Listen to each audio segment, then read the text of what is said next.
माता जी, बहुत दिन से मेरी इच्छा हो रही थी कि आपकी दिनचर्या के बारे में मैं ज्ञान जानूं और ज्ञान प्राप्त करूं, जिससे हम भी इस मार्ग पे चल सकें। तो आप मेरी शंका का समाधान करेंगे प्लीज? जरूर जरूर करेंगे। पहले तो आप ये बताइए कि आपकी मुस्कुराहट और खुशी का राज क्या है? देखिए, हमारी मुस्कुराहट और प्रसन्नता का राज यही है कि आज मैं 40 साल से गुरु के चरणों में रहकर देव शास्त्र गुरु की भक्ति करती रही और गुरु की सेवा करती रही और ज्ञान ध्यान अध्ययन करती रही। और उस ज्ञान ध्यान अध्ययन के माध्यम से हमने जाना कि संसार शरीर भोग असार है। इस संसार शरीर भोगों को हमने त्याग किया और असार संसार को त्याग करके हम ध्यान अध्ययन में लगे। और उसके माध्यम से हमने सोचा कि हंसना माने वो हंसना नहीं है जिससे कर्म का बंध होता है, प्रसन्न रहना। आज हमारे गुरु कहते हैं कि प्रसन्न रहो। हंसना अलग बात है, हंसने से कर्म बंद होता है, परंतु प्रसन्नता से सारा टेंशन दूर होता है। और जहाँ प्रसन्नता होती है वहाँ कई चीजों को जल्दी हम कैचअप कर सकते हैं, ज्ञान को जल्दी ग्रहण कर सकते हैं। इसलिए हमेशा प्रसन्न रहना चाहिए। और मेरी प्रसन्नता और खुशी का राज, मुस्कुराहट का राज हमारे देव शास्त्र गुरु की भक्ति ही हमारा ये मुस्कुराहट का राज है।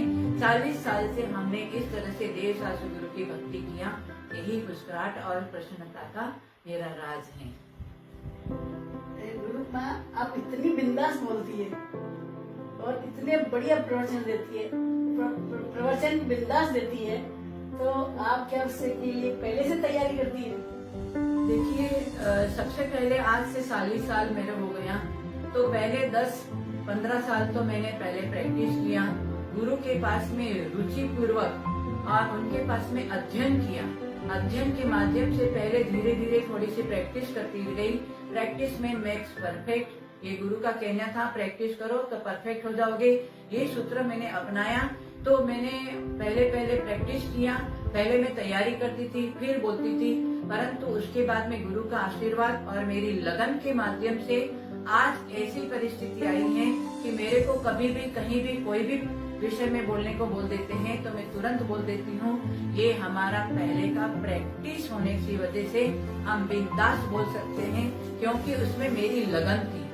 हर व्यक्ति को जिस विषय में लगन होती है उसमें वो अपने बिंदास बात कर सकता है। मेरे को देव शास्त्र गुरु की भक्ति में लगन थी और अध्ययन में लगन थी, इसलिए मैं अध्ययन करती रही और अध्ययन के माध्यम से आज मैं बिंदास बोल सकती हूँ। इसलिए अपने समय का सदुपयोग में अध्ययन में करती हूँ, इसलिए आज मैं बिंदास बोल सकती हूँ। ये उसी का राज है। आप बिंदास बोलती भी है, बिंदास प्रवचन भी देती है और बिंदास किताबें भी लिखती है। इतनी व्यस्त होती है, कैसे आप ये सब कर लेती है? देखिए, जिसको रुचि और लगन होती है तो व्यस्तता में से भी समय निकाल करके स्वपल कल्याण के लिए अनेकों ग्रंथों की, अनेकों पुस्तकों की रचना करने का भाव बन जाता है। पर जिसको लगन ही नहीं होती तो समय मिलते हुए भी वो कुछ नहीं कर पाता है। परंतु जिसको रुचि होती है कि मैं अपना कल्याण भी करूं, औरों का भी कल्याण के मार्ग में लगाऊं, ये भावना के निमित्त से अपने आप व्यस्तता में से भी नींद को कम करके, क्योंकि नींद प्रमाद है, प्रमाद पाप का कारण है, ये हमने ज्ञान के माध्यम से जाना है। इसलिए हम नींद कम करते हैं। रात्रि में 2 बजे उठ जाते हैं। 2 बजे से 4 बजे तक हम अपने मंत्रों की आराधना करते हैं। 4 बजे के बाद में फिर हम अपना विशेष ध्यान में आ जाते हैं। और उतनी व्यस्तता में से भी मैं रात्रि में 10-11 बजे तक हम अपने लिखते रहते हैं। कई किताबें मैंने निकाली हैं। तो ये गुरु के आशीर्वाद से जो मुझे ज्ञान प्राप्त हुआ था, उस ज्ञान का मैंने सदुपयोग किया ताकि वो ज्ञान मेरे तक ही सीमित न रहे और लोगों भी इसका सदुपयोग करें और अपने जीवन को सार्थक बनाएं। इसलिए मैं व्यस्तता में से भी मेरी लगन और रुचि के माध्यम से मैं ये लिखना का काम कर रही हूँ। माता जी, आप भी एक नारी है और हम लोग भी नारियां हैं, तो आप नारियों के बारे में क्या संदेश देगी, हमें क्या शिक्षा देगी? नारियों के बारे में यही शिक्षा दूंगी। ऐसे तो आगम में लिखा है कि नारी पर्याय घृणास्पद है, परंतु घृणास्पद होते हुए भी वो भी एक नारी थी। ब्राह्मी, सुंदरी, राजुल, अनंतमती, ये भी मंदोदरी और चंदना, ये सब भी नारियां थी। उन्होंने सोचा कि आगम में इस प्रकार वर्णन किया है कि नारी परे घृणास्पद है, तो उनके अंदर वैराग्य हुआ। उस वैराग्य के माध्यम से उन्होंने अपने जीवन में व्रत नियम को अंगीकार किया, दीक्षा लिया और दीक्षा लेने के बाद में कठिन से कठिन तपस्या किया और त्याग और व्रत के माध्यम से उन्होंने ऐसी कर्म निर्जरा किया और नारी पर्याय का छेदन करके आज 16 स्वर्ग में वो प्रतिज्ञा बन करके बैठी है। तो आज की नारी उन ब्राह्मी, सुंदरी, राजुल के समान तपस्या नहीं कर सकती है, परंतु थोड़े अंश में भी तपस्या करके नारी पर्याय को सार्थक कर सकती है। नारी पर्याय कभी भी शुद्ध है नहीं और होने वाली भी नहीं है। इसलिए आज भी नारी पुरुष के समान अपने क्रियाओं को कर करके और अपने नारी पर्याय को सार्थक बना सकती है। मैं भी एक नारी थी। हमने भी सोचा कि संसार आसान है, संसार शरीर भोगों में कोई सार नहीं है, ये नारी पर्याय भोगों की एक सामग्री है। तो हम नारी पर्याय को भोगों में क्यों लगाएं? हम अपनी पर्याय को सार्थक बनाने के लिए मैंने भी दीक्षा लिया और अपनी संयम की साधना कर रही हूँ। इसलिए नारी अबला नहीं है, सबला है। चाहे तो नारी दीक्षा लेकर संयम को धारण करके नारी पर्याय का छेद करके पुरुष पर्याय को धारण करके आगे मोक्ष भी जा सकती है। ये नारी की आत्मा में कितनी शक्ति है। आज हमारे विश्व के हालात इतने खराब हो रहे हैं, सभी डरे हुए हैं, तो उन हालातों में हम कैसे सामंजस्य स्थापित करें, कैसे हम निडर होके रहे, इसके बारे में आप क्या कहेंगे? आज के समय को देखकर मैं यही कहना चाहती हूँ कि जिस तरह से हमारे गीता में भी कहा है, कर्म प्रधान विश्व कर राखा, जो जैसा कर्म करे तैसा ही फल चाखा। जो जैसा कर्म करता है उसके अनुसार उनको फल मिलता है। पहले व्यक्ति लोगों ने भक्ष अभक्ष का कोई मर्यादा नहीं रखी और अनेकों प्रकार का मांसाहारी का सेवन करके, अभक्ष का सेवन करके कई जीवों की विराधना किया। तो वो पाप पलते पलते पलते आज इतना तीव्र पाप कर्म का उदय आया। तो इस तरह से महामारी रोग को आज हमको सहन करना पड़ रहा है। परंतु समस्या का हल सब जगह है। समस्या आती है, उलझने आती हैं, परंतु सुलझने का मार्ग भी आज भी पंचम काल में है। आज हमारे अनेकों संत इस तरह से मंत्रों के माध्यम से और अपनी साधना के माध्यम से आज कई लोगों को आशीर्वाद देते हैं। तो आज भी वो समस्या का हल हो रहा है। तो हम तो सबको यही कहना चाहते हैं कि आज के समय को देखकर हर व्यक्ति को अपने जीवन में शाकाहार को अपनाना चाहिए। कोई भी जीव को आप नहीं मार सकते हैं। हर जीव के ऊपर करुणा दया भाव रखो। सबसे पहले धर्म है दया मूलो धम्मो। प्रत्येक जीव के ऊपर दया भाव रखो, अपने आप सारी समस्याओं का हल हो जाएगा। इसलिए हम खुद जीना चाहते हैं तो औरों को भी जीने दो। महावीर भगवान यही कहते हैं कि एक घाट पर शेर और गाय को पानी पीने दो, बिखरे हुए मोती को एक धागे में पिरोने दो। महावीर की अहिंसा पुकार पुकार कर कहती है कि खुद जियो और औरों को जीने दो। इसलिए महावीर का सूत्र यदि अपनाएं तो सारी समस्याओं का हल हो सकता है। डरने की जरूरी नहीं है। हमारे पास में इतने साधु संतों का आशीर्वाद है। आज भारत देश ऐसा देश है, ऋषि और कृषि का देश है।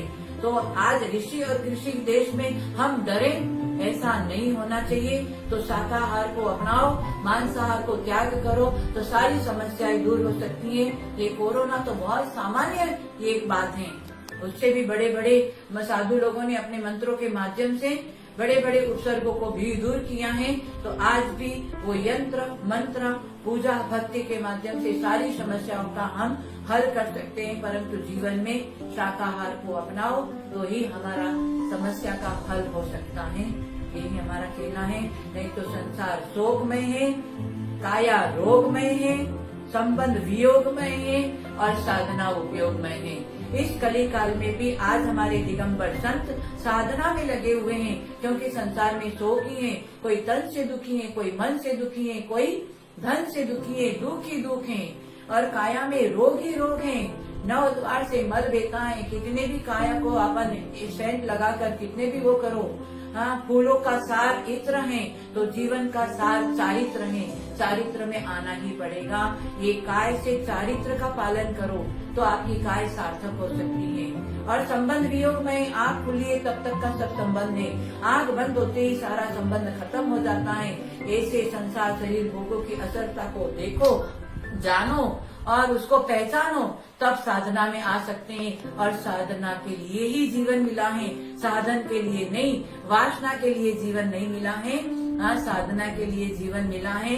सुबह का खिला हुआ फूल शाम को मुरझा जाता है, सुबह का पहना हुआ अच्छा कपड़ा शाम को गंदा हो जाता है, सुबह का बढ़िया गम गम छम खाया हुआ माल शाम को विष्टा हो जाता है। बचपन में जो शरीर मिलता है बुढ़ापा में जर्जर हो जाता है।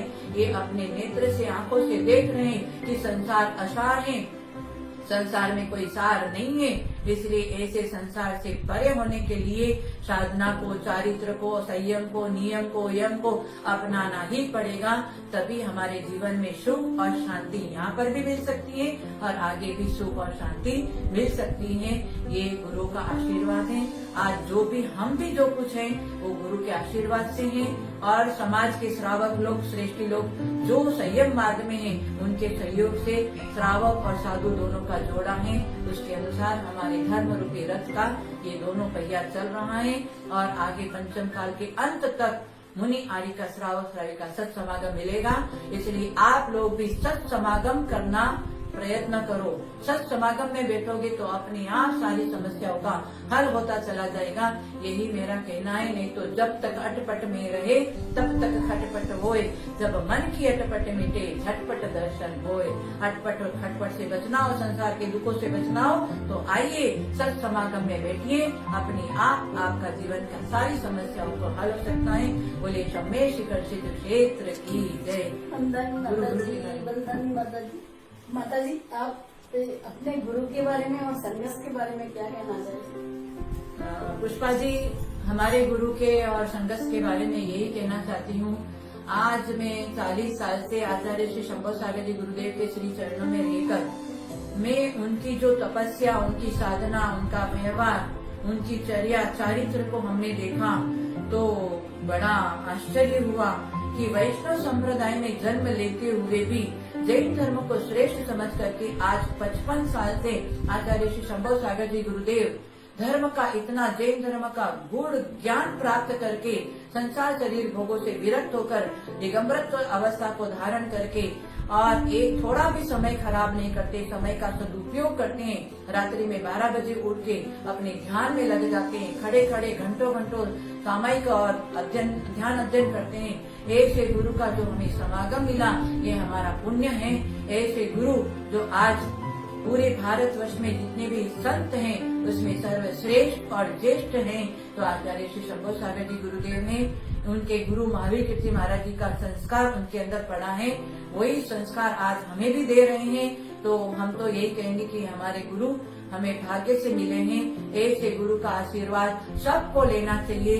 गुरु का आशीर्वाद निश्चित फलता है। इसलिए गुरु का आशीर्वाद मिले तो क्या रेत पे भी नाव चलती है। इसलिए गुरु के प्रति भक्ति होनी चाहिए। गुरु भक्ति सतेर मुक्ति, गुरु भक्ति से मुक्ति मिल सकती है तो संसार की सामग्री तो ऑटोमेटिक मिल जाएगी।